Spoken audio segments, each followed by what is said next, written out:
and welcome. I am Dolores White, and I have the pleasure of serving as the president for the KNA. Thank you all for attending the town hall tonight and to the River City chapter for hosting the event. Thank you to the Governmental Affairs Cabinet for planning and holding the town halls this month across the state. And thank you to the KNA staff. Delano and Kim are here tonight for also participating in planning and as well as the implementation of the town halls and making them happen those evenings.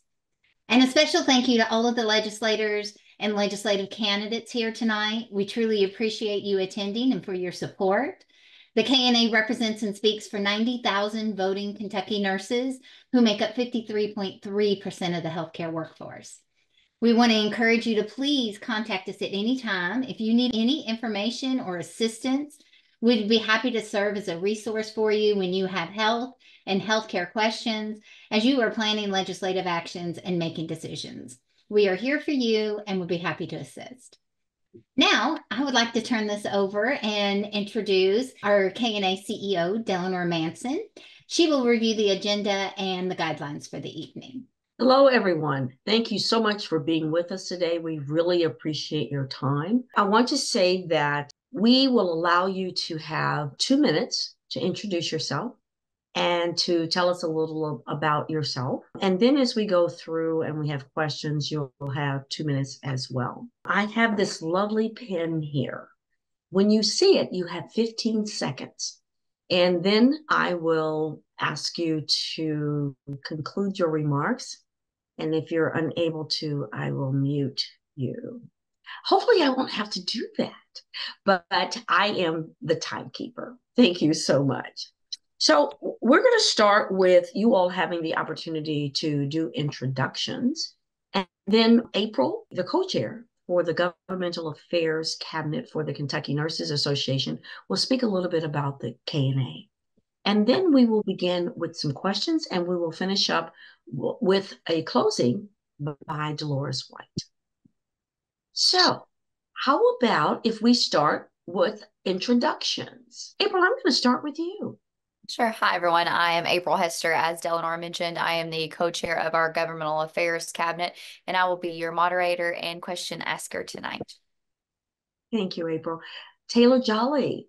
Well, hello. Thank you, everyone, for having me. As a quick intro, I was born and raised here in Kentucky, in Louisville. I went to public schools for K through 12, then went to college in Ohio, moved around the Midwest for my 20s as I started my career as a pension actuary. Then I moved back home to Kentucky because this is where my husband Justin and I knew this is where we'd want to start and raise our family. We adopted our daughter Lillian in 2019, and she's now a boisterous, hilarious little 4-year-old. She's growing increasingly persuasive every day. I just had to pop in the headphones because she's right outside the window outside singing pretty loudly, so it was getting a bit distracting. But if you knew me well, you'd know that a run for political office wasn't in my long-term plan. But last November, I learned that our state representative in District 33, who happens to be on this call as well, was looking like he was going to run unopposed. So nothing personal, Jason, but based on voting record, after some soul searching and lots of conversations, I decided that it was time for a change. I think there's too much focus right now in Frankfort on what divides us, and we should be focusing more on finding common ground.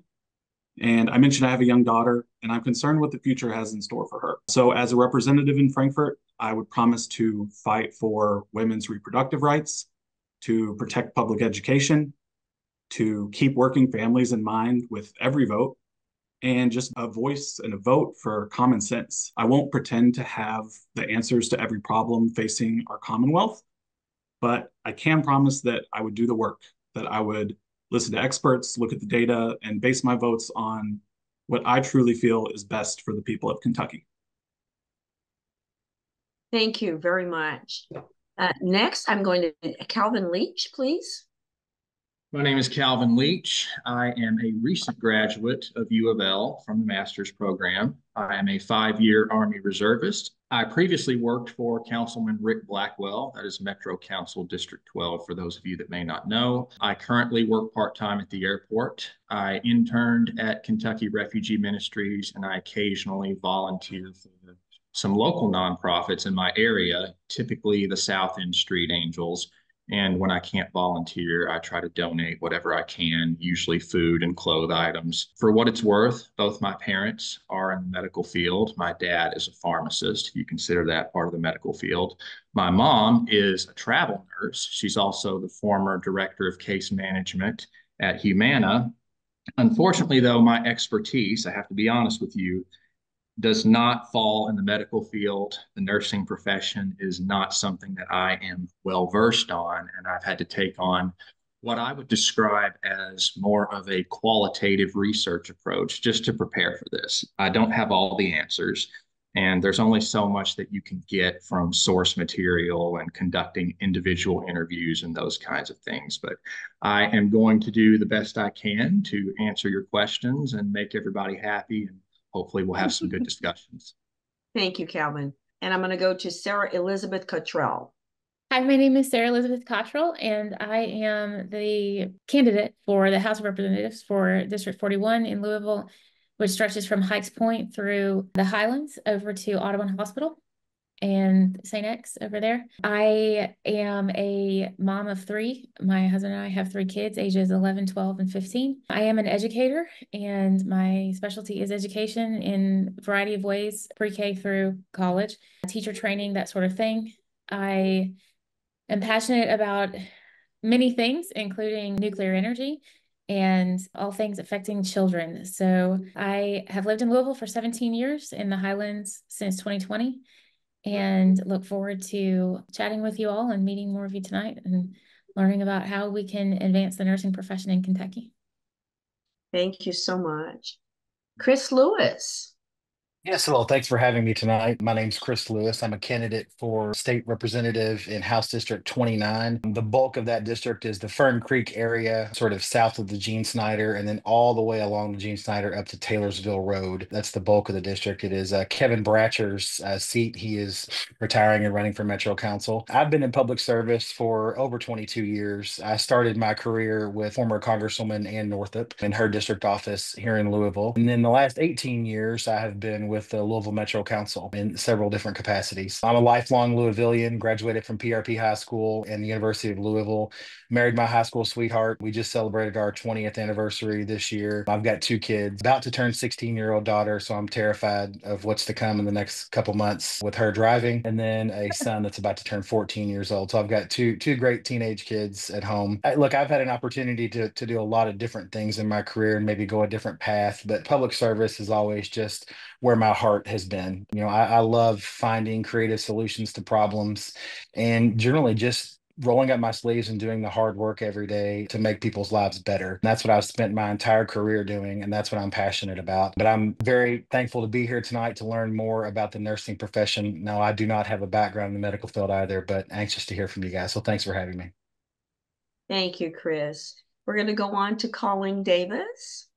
Yeah, thanks for having me. My name's Colleen Davis. I grew up in Lexington, been in Louisville for 10 years now. I am a lawyer and I do malpractice defense for a living. So I defend doctors and nurses, patient care techs, social workers when they get sued. Defending nurses it's literally my job and I love doing it. I know how hard you all work. I know how thankless it can be sometimes. And I know that you take it home with you. It's a noble profession, and you don't get paid enough and you don't get respected enough, just like teachers, actually. My big issues are well-funded public schools and for all workers, not just nurses, supporting your efforts to collective bargain, supporting, legislation that will allow you to have a better work-life balance, because I think we can all agree that when there's balance at the negotiating table between employers and employees, everybody's quality of life can improve. So workers' rights, and of course, increased access to healthcare, including reproductive rights. I think there are a lot of, not just women, but everybody that's fired up about Roe versus Wade being overturned and the Kentucky legislature doing nothing about it. I think we need to start being loud about that. So those are the reasons I'm running. I look forward to, working with you in the legislature. Thank you, Colleen. Rachel Rourke, did I say it right? Yeah, Rachel Rourke. Hello. Oh, great. Hello. So, hi, everyone. I'm Rachel Rourke. I am running for re-election in the 38th House District. I came on in 2022 following redistricting. I represent the south end of Louisville, everything from Peachmont all the way down to Fairdale, PRP, and Auburndale. It's literally 264 down to Fairdale Road, Dixie Highway, back over to Southern Parkway. So for me, where did I go to high school? I went to high school at Holy Cross, but I am also a big proponent of public education and have a lot of multilingual learners in my school district. And one of the things that has been talked a lot this past week in my life is all about making sure that we have good access with partnering with people like places like family health centers to be able to bring primary care into our school system, so that way people can, have access to sports and healthy living, vaccines, and just, forming that relationship at a young age is so important, not just the students, but also their families. So that was one really exciting thing that is going on at Iroquois High School right now that I hope to be a model for the state. Also, a little bit about me. So I have a family, 2 older sisters, and everyone pretty much in my family has a healthcare background. So my older sister, Anna, is an ER nurse. My middle sister, Lindsay, is an occupational therapist. My mother is a physical therapist at Fraser Rehab and has been for probably over 30 years now. So they run the gamut. And so healthcare policy is definitely something that hits really close to home for my family, because I know how hard you all work. And like Colleen had mentioned, it does take a toll, and you're on the front line of health and safety, literally. And I appreciate all the work that you do and look forward to diving into more issues tonight. For me, I'm, a very working class district. So for me, union labor is very important. Thank you, Rachel. Oh, Thank you very much. Oh, sorry. Thanks. Yeah, it's all good. Okay. Jason Nemes. Thank you, Delano. I appreciate you. So I represent the 33rd district. The heart of it is Middletown area. It's got Jefferson, Oldham, and Shelby counties. I'm Leslie's husband, and I'm Sam's, Will, and Daniel's father. I'm really looking forward to this weekend because it's the first time I will be able to see my son since we dropped him off at college. And I cried like a baby. My wife did, and she was upset, but I was the one that was tearing up. I'm also the son of a nurse, as you know, and she was very hands-on. So when she's in nephrology, and so I was the kidney bear at the fair for a number of years when I was a young kid. Also wanted to thank, I should have said off the top, Delano, I really appreciate the KNA. You guys are wonderful working with Julie and April and Dolores. And I will say, Delano, I'm the luckiest person on the call because you are my direct liaison. Everybody else has a good one. I've got the best one. So that's a good thing. And then Kim Evans, who you guys know well, I see her probably every 3 times a week walking in my neighborhood, and she's always in my ear about good things. I'll be looking forward to answering a number of the questions in the future or later on the call. But I will say that front and center in my office is the KNA Citizen of the Year, which is the prettiest award of all awards. And so I've been trying to pitch for nurses' interests for a number of years, and I'll continue to do that from the leadership role in the House of Representatives. Thank you, guys. Thank you. Thank you, Jason. Rhonda, are you able to speak to us now? I think so. I don't know what was going on with that. I am so sorry. So I'm Rhonda Davis. I'm running for Senate in District 7. It's currently held by Adrian Southworth. It's Anderson County, Shelby County, and Henry County, and a piece of Jefferson County. I am a product of public schools. I'm a strong supporter of public education. I have 5 children. One of them has autism, 3 grandbabies. All are also in public school. I got my LPN in 1993 from Jefferson Vocational and got my RN in 2012 from JCC. So I've been in nursing for about 20 years before I started my own business. And my business is a cannabis-based business, so I work closely with farmers. So I'm looking forward to this call very much. My main goals are to fully fund public education and get rid of the choice thing that they're trying to pass and restore women's rights. And I would very much like to see some legislation as far as nursing care goes. My one biggest gripe when I was practicing as a nurse was, if you're a preschool teacher, you have to have 1 teacher for only 20 kids, one adult for 5 babies, and so on and so forth. Nurses don't have that protection, and they're underpaid and overworked. And the night shift nurses, they have just as many dressings, just as many meds to pass, and Rhonda, so on and so forth. Okay, Rhonda, sorry. Thank you so much. The pen means you have 15 seconds. So I know you have passion, and we're going to get to that. We're not going to leave that. Thank you so much. Sorry. All right. So at this point, I would like for April to kind of speak to the Kentucky Nurses Association and what we're all about. First of all, I just want to reiterate a big thank you guys for spending your evening with us. We know everyone's busy, and it really means a lot that you took some time out and set it aside for us. We're really glad you're here. We hope this is helpful to you guys as well as the KNA members that are here today. I'm sure you know there's nurses in every legislative district within our state, so some of your constituents are with us here tonight, and they're looking forward to hearing from you guys. Each year, the Kentucky Nurses Association works to not only improve nursing, but the overall health care in this state. We do this by volunteering, workforce data collection, the Nurse Emeritus program, collaborating with other healthcare and professional associations, and setting forth legislation for our legislative sessions. These legislative priorities are based upon information review, sharing, evidence-based practice, and research-based policy. These priorities to Kentucky Nurses Association's attention are brought not only by the aforementioned things, but any individual, whether it be a nurse, a legislator, a private citizen, anyone. Year-round, the KNA accepts requests for proposals for legislative priorities or concerns.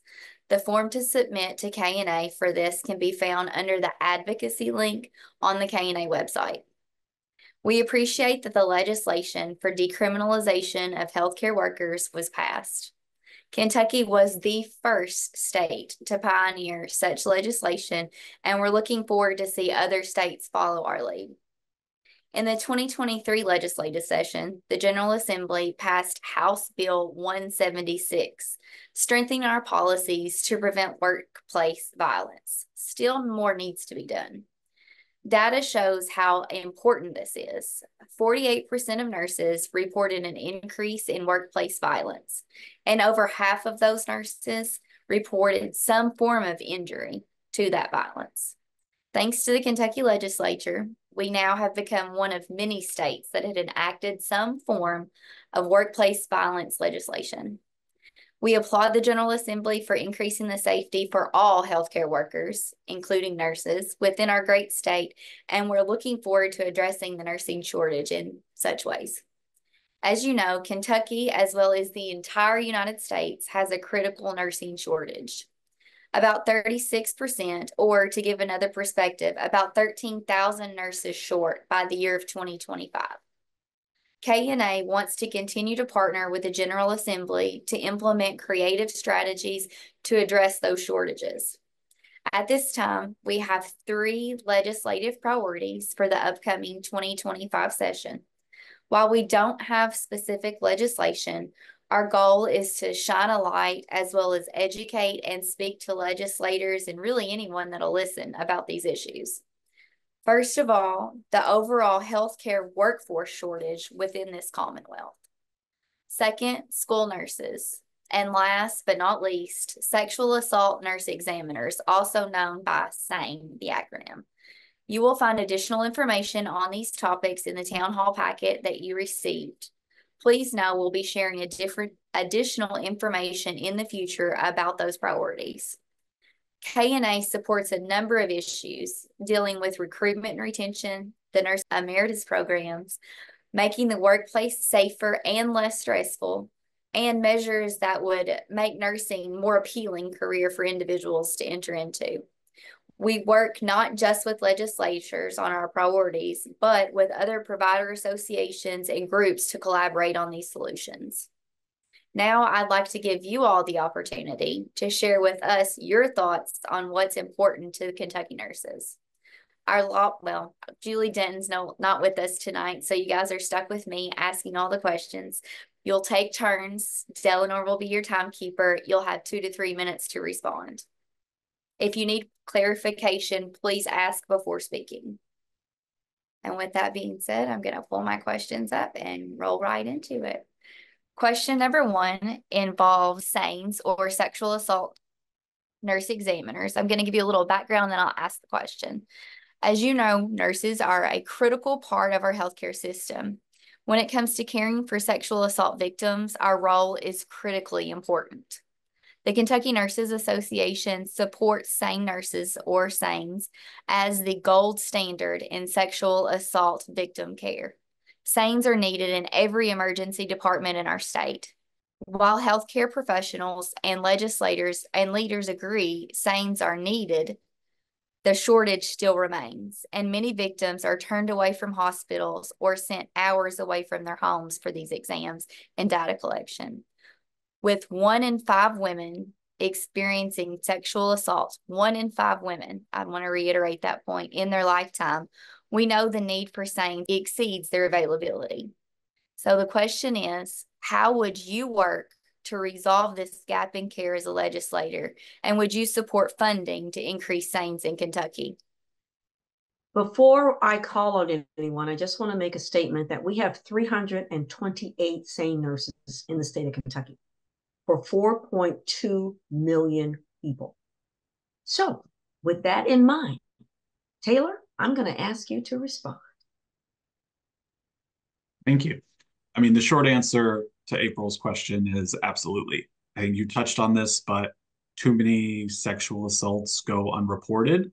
And I think this would be one step that would, take away one barrier from that. I'm sure these SANEs, they have the training, and having a caring healthcare professional can make all the difference in ensuring that these survivors, feel comfortable coming forward and getting the care and support that they need. I find it hard to believe that there are that many people out there that wouldn't support this. I think the only barrier, the only logical barrier would be cost. But, I'm a math and numbers guy. I believe in fiscal responsibility, and I think there has to be funding for this. It should be a priority. We have the resources to do it. We just need to prioritize it. And this is a basic service that I think people need. And we have the ability to do both and prioritize that.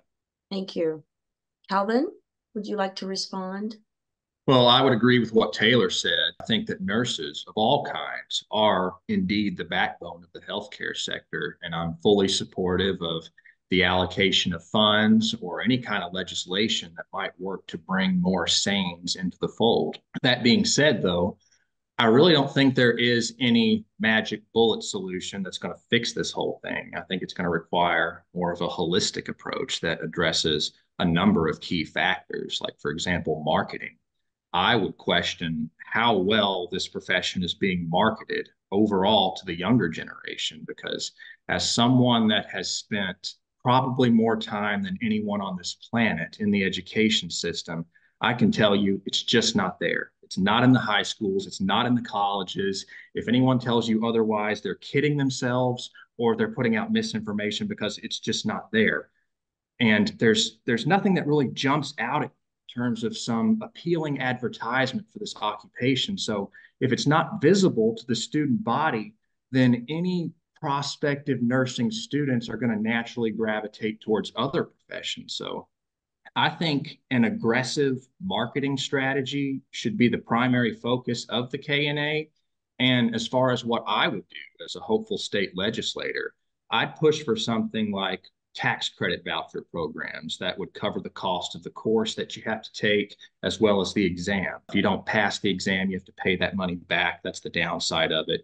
It would be similar to FAFSA. If you don't reach a certain mark, then you have to pay that money back. And you could also do, I'm not sure what the term is for it, but like a tax refundable earned educational credit. You could, print out your invoice. You could take that with you during tax season and it would just go down as a tax write-off. But I'd say those are two key points that I would hone in on. Thank you, Calvin. Sarah Elizabeth Cortrell. Thanks. I think the first place that we need to attack this issue is in the universities. And so I believe that asking interesting and curious and creative questions is going to be the solution to a lot of what the challenges that you're talking about that you're facing. And my first curiosity question is, why isn't this a training that all university nurses go through? So I would first say, why don't we talk about university grants to increase the education for nurses, that more nurses that are already going through nursing school end up graduating with a SANE certification. So that's one thing. The other thing is that my question is, what's the repercussion for a hospital who turns away a woman or a boy who needs a sexual assault exam? It's against the law, and so they have to be provided one. is there a way to incentivize a hospital to partner with the Nurse Association in making sure that they have SANEs in their facility? And then on the topic of school nurses, I think school nurses are on the front lines of protecting our children that are facing issues of sexual assault, and that school nurses ought to also have that training provided for them. Thank you. Thank you. Chris? Yeah, thank you. I think first, the answer to your question is a pretty easy one. Yes, I would absolutely support some additional funding mechanisms to increase the number of SANE nurses in the state of Kentucky. That's the easy part, right? Finding the nurses, training the nurses, and increasing the number is the hard part. So I'm curious, obviously this is a shortage nationwide. If there are some best practices to be looked at from other states that may have increased their numbers. And I'm sure you all have plenty of research that can show that. But I'd be interested to see what other states have done to incentivize those programs that will foster more SANE nurses. So that's an interesting component for me. And I agree with some tax credits. So finding ways to incentivize nurses to go into that particular specialization, something that I would be interested in learning some more about and trying to expand. But absolutely would definitely support it. And I think that everybody, any logical person, is going to realize the need for this and want to support it. Just finding the folks to be able to get into the field, I think, is the struggle, and that's where we're at with it. Thank you, Chris. Colleen? Yeah, thank you. So like everybody else is saying, of course, the answer to the first question is yes, this is an important initiative, and yes, the state should contribute to funding. And honestly, maybe I'm naive, but I think the solution is just legislate it. If you're a hospital with so many beds, just require that they have a SANE nurse at least on call, if not in the hospital at all times. And you can even say, like, the state will provide the funding for the necessary training. But, we do this in nursing homes where you legislate patient to staff ratio. All EDs have to have an ER physician in the ER all times. This is stuff we can very easily legislate. So just legislate it, make it a legal requirement that a hospital with so many beds or that serves a patient population of whatever has to have a SANE nurse. And the state can provide the funding for it, but just make it a requirement and make there be a consequence for not having it. That's my take on it. Thank you, Colleen. Rachel?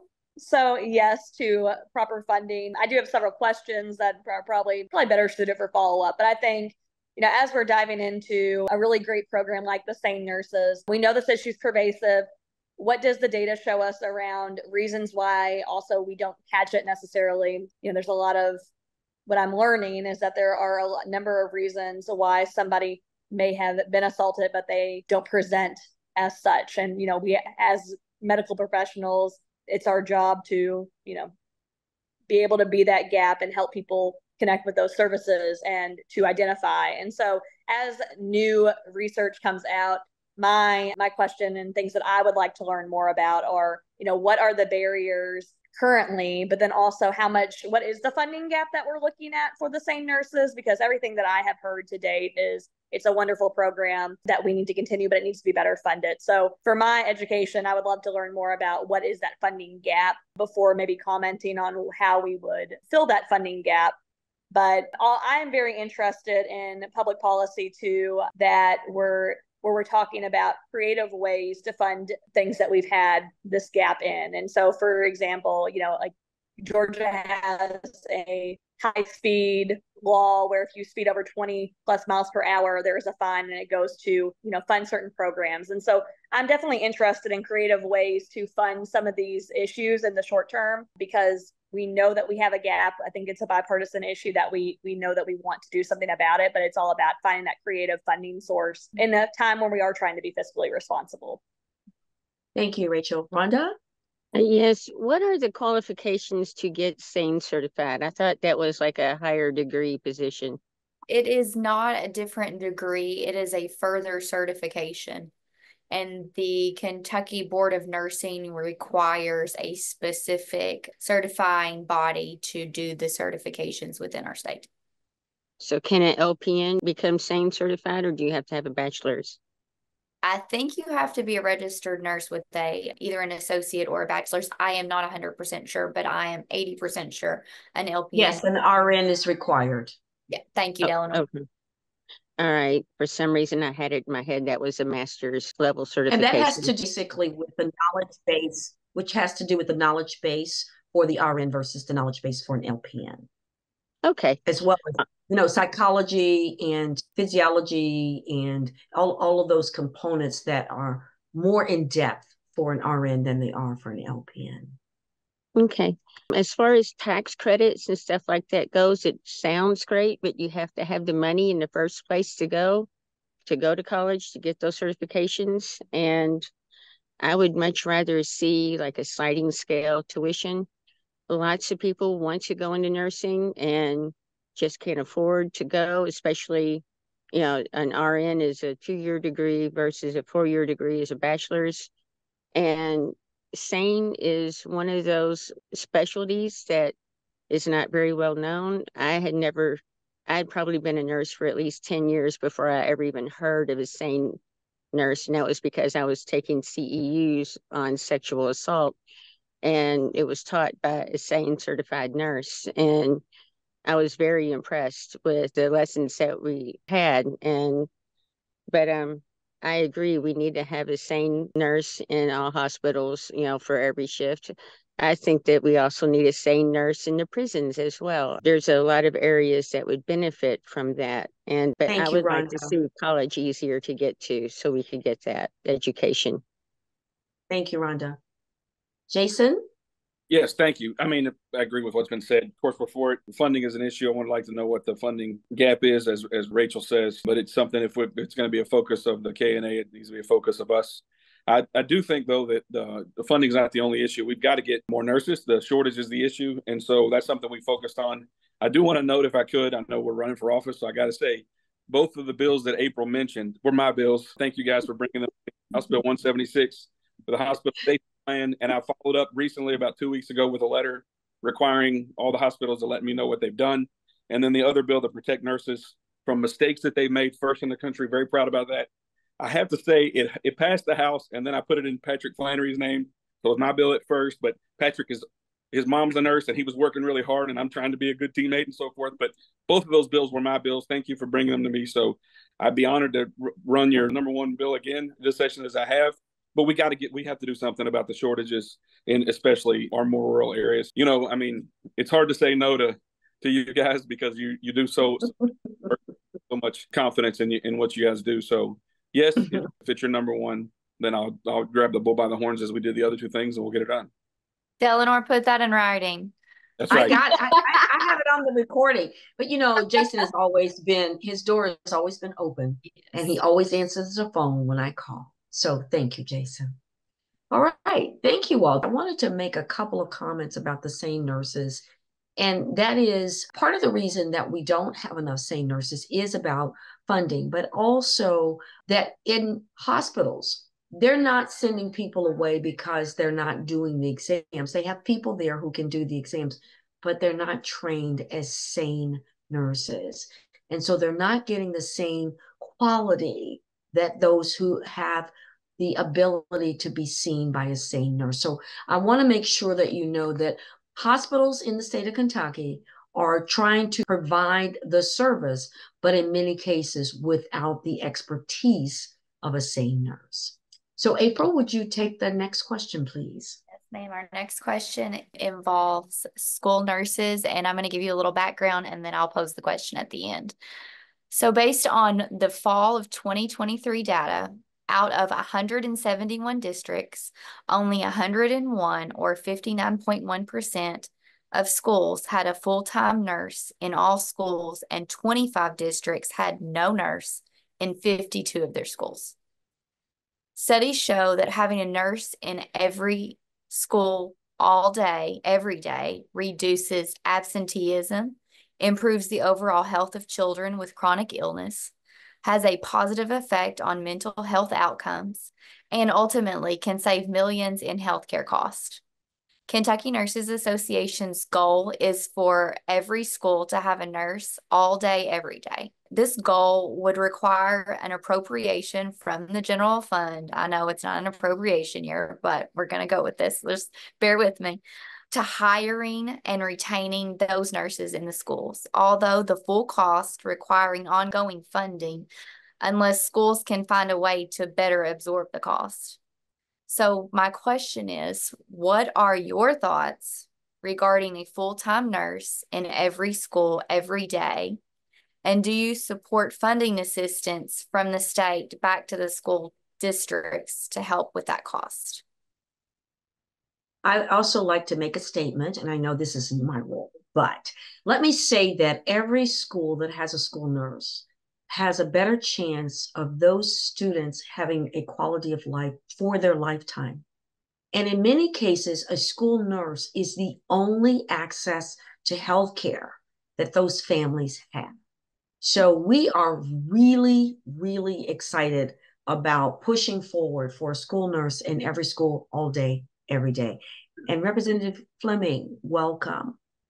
Jason, I'm going to start with you. All right, that's good. I appreciate that. So yes, my wife is a middle school teacher here in JCPS, and it's a crucial issue. So the answer is yes, we need to get there. We have to be creative in our ways to get the funding. We don't like in Frankfort to dictate employees or employees' pay. We like school districts to be able to do that. We try to give them money to do that. I'm happy we've given them more money than they've ever received, especially JCPS, Shelby County, and in Oldham County. You know, in Jefferson County, we have a 38% truancy rate. 38% truancy rate means kids missing more than 15 days of school. Some of that is you're not going to be able to address it because it's within the family or whatever. But a lot of it is health related and mental health related and physical. And so and that matters with funding for JCPS because we obviously fund JCPS on an average daily attendance model. So when over a third of your kids are truant, that's a massive problem, not only for education, but for funding. But most importantly, it's for the kids' health. I mean, as you said, we have the child needs to be healthy. And that sometimes in school nurse, the only opportunity for that. Delnor, I want to get this done. I think maybe putting some kind of a kicker in the SEEK formula. If you have a nurse at a certain amount of schools, something creative, but it's going to have to be creative because I don't see a dollar for dollar coming from Frankfort. But maybe some kind of a kicker to incentivize the school districts to get this accomplished. Thank you, Jason. I really appreciate that. Taylor, I'm going to let you go next. All right. I mean, I think it's important to realize how and talk about how interconnected this is with both nurses and education here. I support better funding public education in Kentucky, and that means sending more resources to our school districts from the state than we currently send. Part of the reason for the lack of nurses in schools today is because schools and school districts have had to make those tough decisions over the years to cut positions as funding hasn't kept up with inflation. So what would make the problem even worse, much worse, and what we should not be doing is taking money from public schools and giving that to private schools when our public schools are already under-resourced, including nurses. So I absolutely support a full-time nurse in every school. I think we'll have to get creative around, you know, any legislation, funding mechanisms to incentivize that, but we have to find a way to get there. Thank you, Taylor. Okay, Calvin, would you respond? Yeah, I think having a school nurse or even a nurse in the workplace or a prison is vital to reacting to emergency medical situations that pop up, maybe possibly even preventing them depending on the circumstances. There's obviously tremendous value that comes with having a school nurse because they can pick up on things like malnutrition, diabetes, abuse in the home, things that might typically go undetected otherwise. So as far as policy solutions, I don't have anything particular in mind, but I wouldn't be opposed to anything that gets put out there as long as it's sensible. And with regard to state funding, I'm not opposed to it. In fact, I don't see anything problematic about it at all. Thank you very much. Ken, are you ready? I'm Ken Fleming, and I represent the 48th District, which stretches from basically looking at neighborhoods from Indian Hills out to Norton Commons and Prospect and go into Crestwood and so forth. I'll be looking to serve my fourth term, and I've sat on quite a few committees. And one of the committees I sat on is the Family and Children's Committee. And I worked with a lot in terms of with the Malcolm community in order to help elevate and provide support to folks that from a mental health as well as from a physical point of view. So But in any event, I guess that's real quick in terms of, I guess, as far as who I am. And what about the support for a school nurse all day, every day? Would you support funding so that we can make that happen? That has been a topic I have had with several people over the past couple of years.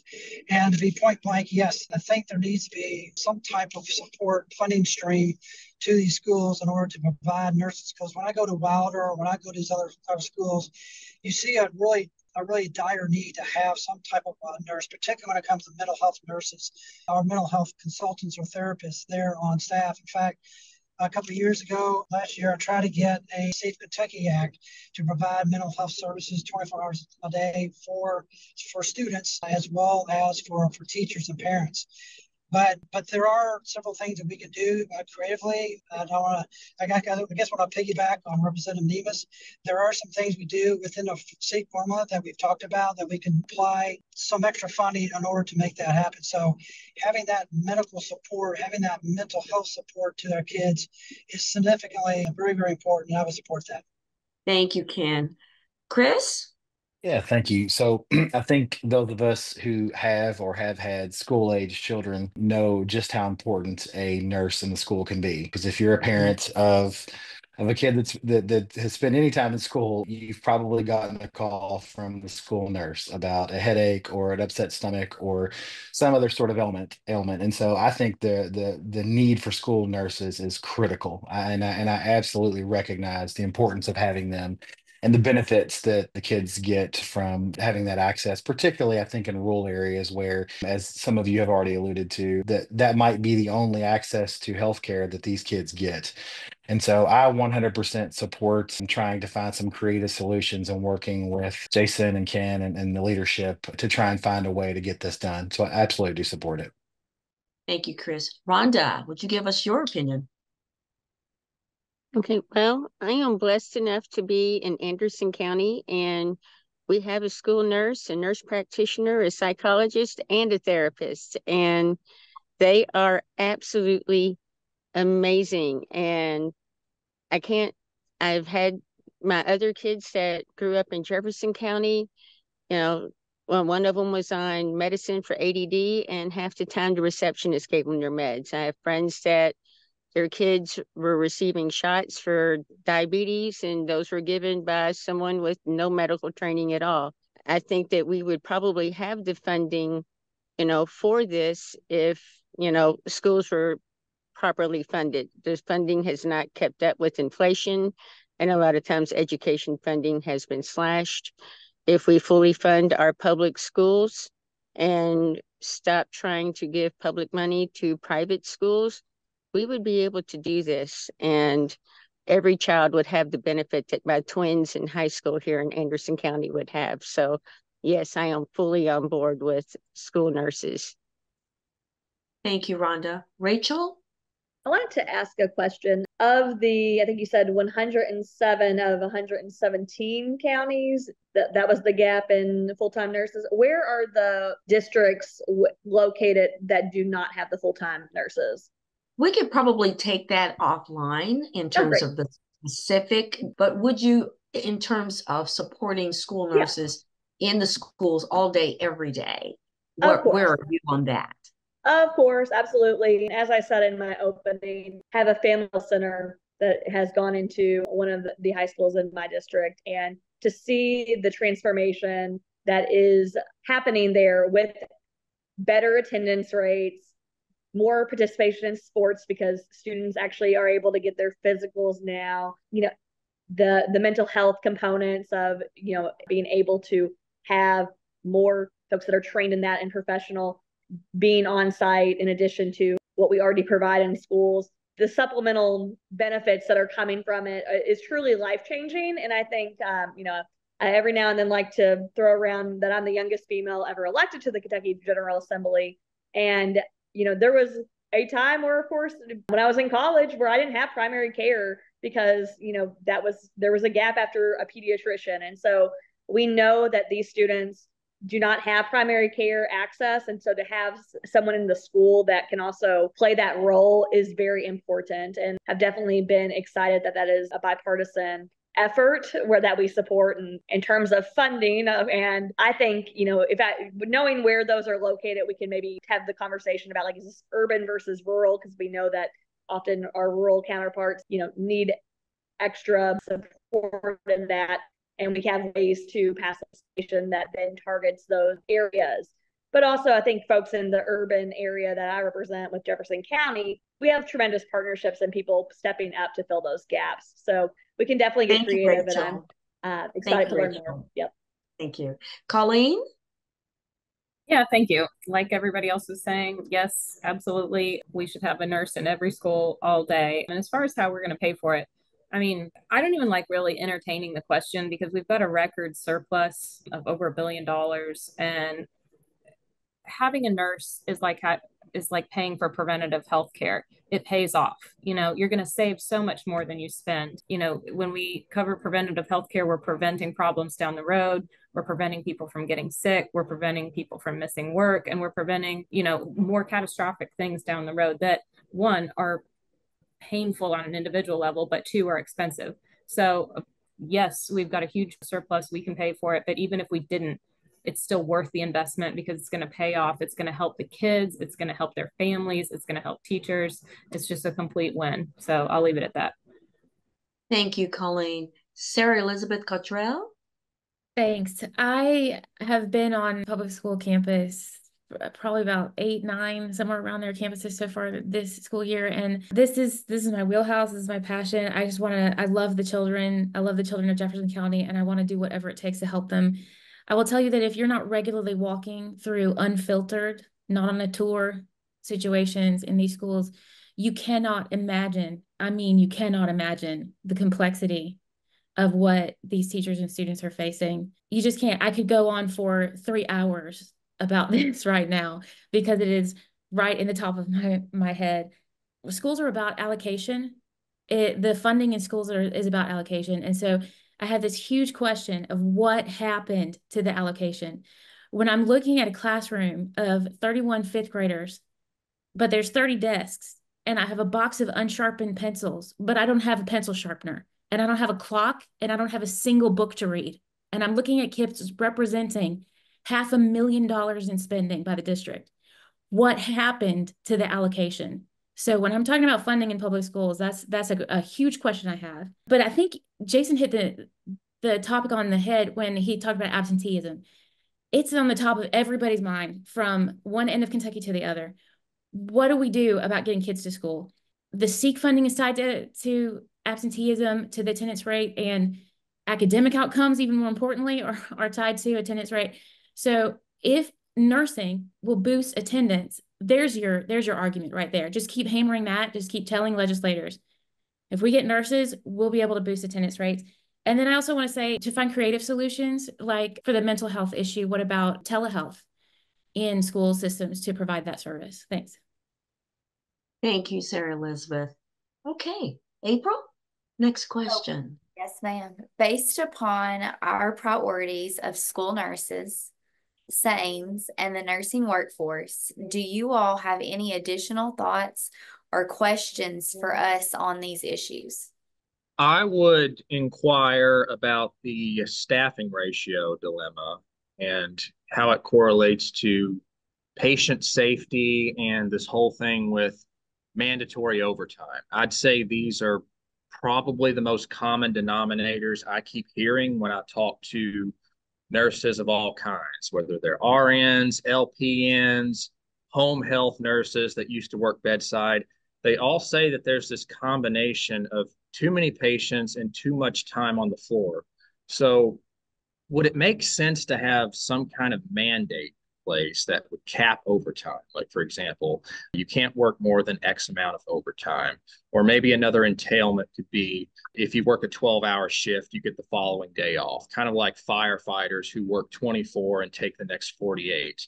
Or perhaps just more work schedule flexibility. I think somebody mentioned that the whole work-life balance. A lot of nurses tend to focus on that more so than a salary increase. They're always looking for greener pastures. So if a nurse would prefer 10 hours, 8 hours, then that availability has to be open to them. And there's nothing that the administration can do to prevent them from taking it. Because, you know, as we've already alluded, nursing is a high stress environment where things can go haywire on a dime. So it doesn't make sense that you would keep the same person on the floor in that kind of environment for an extended period of time where they can ill afford to make a mistake. And just for the record, I don't have any specific provisions in mind for this proposed mandate as far as what it might look like. I'm just pulling all this off the top of my head. But do you think it would be a viable option to have something like that? And I would also ask about LPNs. Would it make sense to bring them out of these long-term retention facilities and back into the hospitals to help out the RNs? They could probably take on low acuity patients, and I think that would alleviate some of the workload from the RNs. The only downside to that was a hospital might lose their magnet status, but in the end, I think that's a sacrifice worth making. What do you think about all that? Well, Calvin, I want to say thank you for the question, first of all. I'm And sorry if second I of all, jumped in front of people, by the way. Didn't mean to do that. that's quite all right. But thank you so much. I mean, it's an excellent question. I would just like to make a statement about where nurses work, and then I'm going to ask my president to address your question. First of all, nurses work in so many more places than hospitals and long-term care. When we talk about faculty, same nurses, nurses who are authors and astronauts. So when people think of nurses, they primarily think of nurses in hospitals and long-term care. I've been a nurse for greater than 40 years, and I've spent less than 5 years in a hospital as a hospital staff, but I'm still a real nurse. So, Dolores, would you help Calvin and maybe give him some ideas of some of the things that we're working on to address staffing issues? Absolutely. Again, thank you for your questions. We are working on several initiatives for the nursing work shortage to help promote the pipeline and bring more nurses in, as well as retention of our current nurses. But I'll focus specifically on staffing. And our focus is safe staffing, particularly safe staffing committees. We do not support or promote staffing ratios in that manner because, well, there's many aspects, but the main focus is access to care. And when you look across the state, particularly in those rural areas where we are short of nurses, if we enforce those ratios, that means that units as well as organizations could be closed if they don't have the appropriate staffing.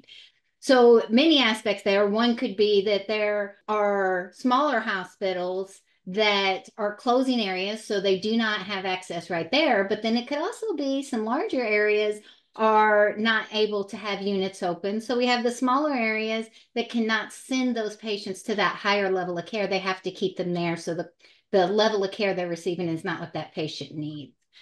And then as far as safe staffing, one aspect we're working on is we are working towards achieving safe staffing committees. And that is where staff nurses working, caring for patients are involved in these committees. And we're starting with hospitals and long-term care. As Delaware said, healthcare is everywhere with nurses. So we will eventually get this out everywhere, but we're starting with partnering with the Kentucky Hospital Association and KHCF for long-term care facilities. And with these committees, 51% or more being the staff nurses to have a voice and have input and be involved in the plan for staffing. And the staffing has to be based on acuity of the patients in each particular unit. And that's where the staffing needs to be made, not just specific numbers across the board. We have to look at each situation. What is the patient's needs and what are the resources on that particular unit, as well as routine data collection of that and evaluations of our outcomes that we're achieving. And then very briefly, I know I'm going to get the pen here, the mandatory issue that you brought up. There is a federal law, and when Delanar and I was in Washington, D.C. this past December, we go a couple of times a year, but we were there talking with our federal legislators, and one of the bills that the American Nurses Association supports, and we do as well, is stopping mandatory overtime, because we agree with 16 hours is the maximum amount that a nurse can do. And when a nurse is exhausted and tired, that does promote a lower level and quality of care. So we certainly enforce that or encourage that as well. Yeah, so I was thinking about saying this when I was talking when first on this one, but I wanted to make sure I was accurate. I just confirmed with the superintendent's office, my school board member, and a classroom teacher in my district. We do have one nurse in every school in Jefferson County. I wanted to make sure I thought that. do. I thought that right. I wanted to make sure. It's been said a number of times on here. It's not part of the nurses thing, but I wanted to correct some gross misstatements that were made. The funding for education in Kentucky is higher than it's ever been. It far outstrips inflation. Far outstrips inflation. You have to look at not only SEEK dollars, but also transportation dollars. For the first time in history, we're now funding it 100% for transportation based on 2023 numbers. And we also have built scores of schools in areas that are very poor. So the question we're asking about, should we get nurses in schools, is for a more rural area. I think we should do a SEEK kicker on something like that. But I wanted to make sure, and I won't get into school choice. That's another thing that's been taken way out of context in here, not for this call, but another gross misstatement that a number of people have made. But we do have a nurse in every school, largely because the General Assembly is putting a bunch more money in the JCPS. Thanks. Thank you. Sarah Elizabeth, did you have a question that you wanted to ask? I just had a couple comments, but I didn't know if you were going to go down the line like you did on the other questions. Go right ahead. Okay, so I, again, just like to keep asking questions, especially in fields I do not know a lot about, and be curious. And that's how I think that's how you come up with creative solutions. So one question that to just throw out into the sphere is, I know that some of the shortage is due to a lack of instructors. My understanding is that some students are actually being turned away from schools because they don't have enough instructors, and that a lot of that has to do with they can make more money nursing than they can by being an instructor. And so my question there is, what can we do to make sure that there's an incentive, like it's not a pay cut to go teach new people to be nurses? My second idea is, especially as I watch so many students in these marginalized populations in these schools, the urban schools here, I know that there are many gateways and pathways to a better life. And one of them would be into the nursing profession. And so I would ask, what sort of liaison opportunities are happening between the KNA and those schools that are heavily populated with marginalized students who are living in poverty, but could be fantastic nurses, and also diversify the nursing profession. And then within hospitals, I have questions about creative solutions I've seen or heard about elsewhere involving robotics, or things like it's not quite telehealth, but it's like an experienced RN who can kind of sort of beam in like Scotty, I don't know, that can help an on-site inexperienced nurse. Like if there's understaffed, like there's too many patients per nurse, then a patient can get questions answered right away. But also if it's an inexperienced nurse that doesn't know all the answers, then they can access that help from, like I did physical therapy from North Carolina a couple of weeks ago on this telehealth thing. Like what can we do there to help nurses? So those are my 3 comments on the shortage, and I'll let y'all comment on that if you want to, and if not, just let it sit in the sphere and percolate. Well, I'm going to respond to a couple of pieces, and then I'm going to ask Dolores to respond to the rest. One of them is you mentioned about a nurse that has too many patients. When Dolores was speaking about ratios, we truly believe that the acuity of the patient and the skill of the nurse should be the deciding factor, not the number. And so we want to be very clear about, we do not support ratios because ratios are by numbers. We want to make sure that we support patient care by what the patient needs and what the nurse can provide. And so, Dolores, did you want to take it from there? Absolutely. I think a couple of points we needed to talk about, if I got to correct you, is the faculty shortage and telehealth or virtual nursing. So faculty shortage, I will tell you, I am nursing faculty. I work at Northern Kentucky University, and I'm an associate professor. I do work with graduate level now, doctorate students, but previously worked with undergraduate students. And it is a disparity in the faculty pay versus working clinically. And most nurses who do it, they have a passion for creating the next nursing profession. And I will tell you, though, that right now there is a federal bill that we were promoting when we were in Washington, D.C., that is an act to help support through grant funding salaries for faculty specifically. Because when we talk about bringing in nursing students into the pipeline, right now in Kentucky, our latest data from the KBN is there's over 7,000 empty seats. So that means there are 7,000 seats that we could fill per their enrollment numbers if we have the faculty to teach them, if we have the clinical sites that are available, many other factors. but faculty certainly is high on the list for that. And then with state funding, you know, it is what it is. The state does support our state colleges of nursing, but you know, there certainly could be additional there. Do you mind if I jump in real quick? Certainly. Thank you. We were going to ask you to jump in there, Ken, because we wanted you to talk about you were on the list. I just sent her a text and said, can we please recognize Representative Fleming in House Bill 200? Yeah, y'all, I mean, there's two levels. Here is workforce and the other one is operational needs internally for each hospital or each nursing home or whatever.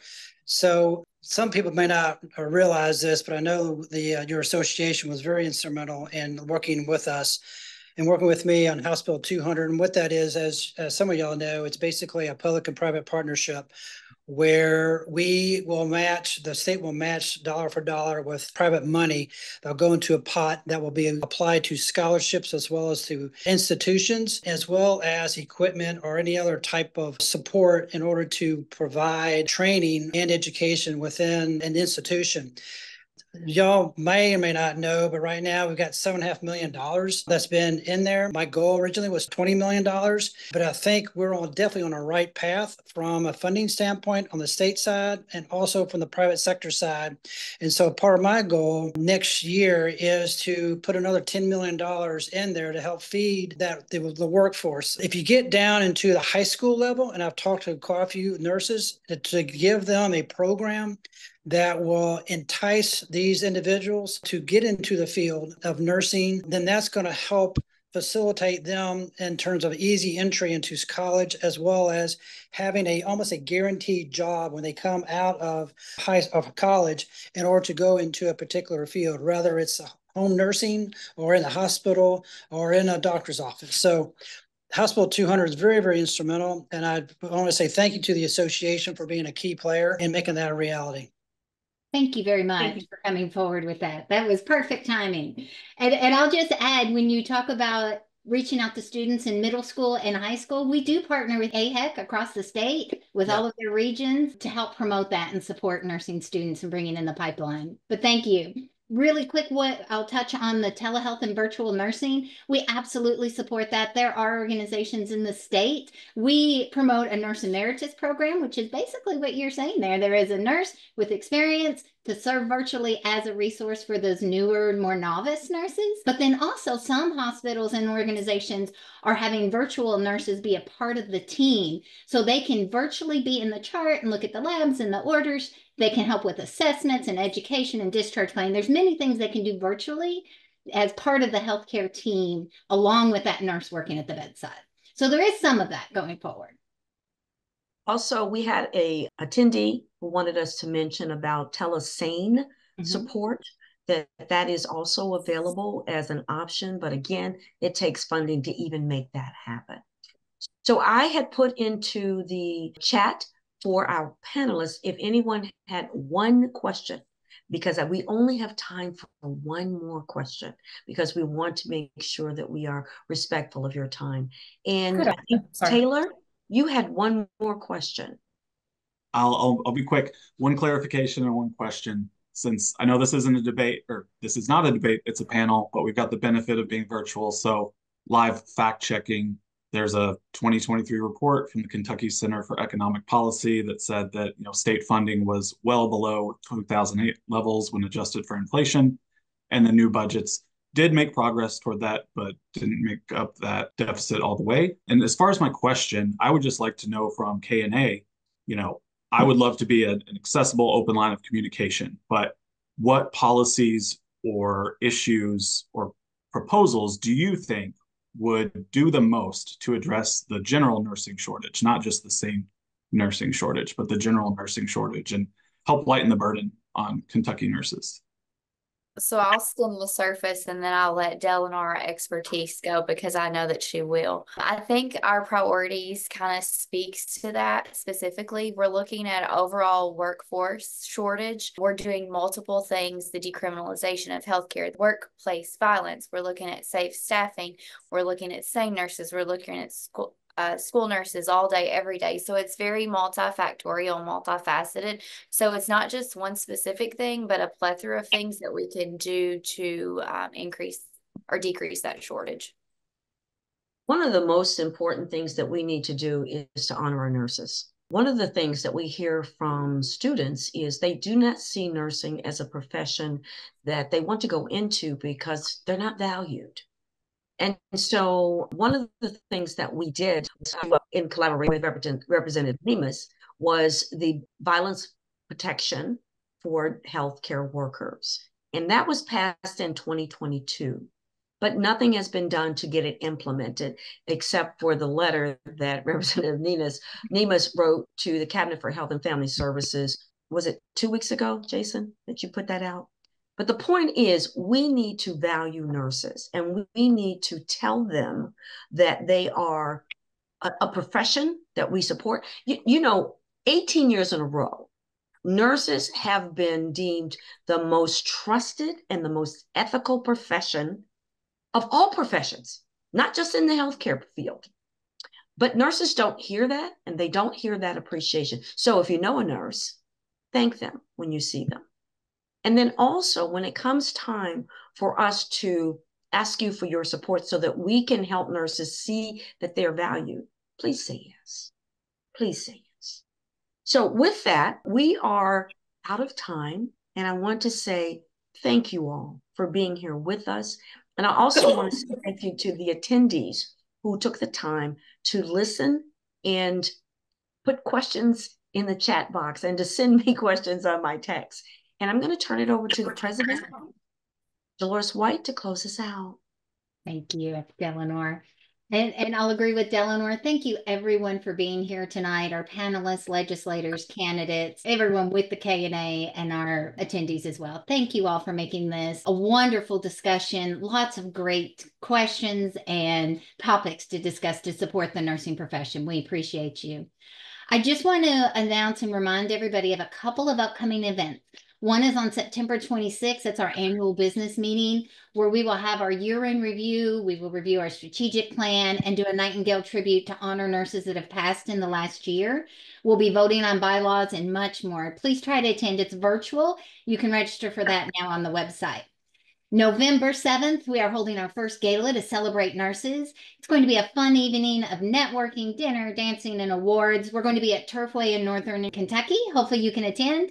And then the next day on the 8th, it's our annual conference. The theme this year is Inspiring Action, Transforming Care, Nurses Lead the Way. The keynote speaker is Diana Mason. She is the author of the healthcare policy book that's used in just about every nursing program. And the entire agenda looks wonderful. I hope you can attend. It's also going to be in Northern Kentucky as well at St. E's. So again, thank you everyone for being here tonight. We really appreciate you participating in the town hall. Have a fabulous rest of your evening.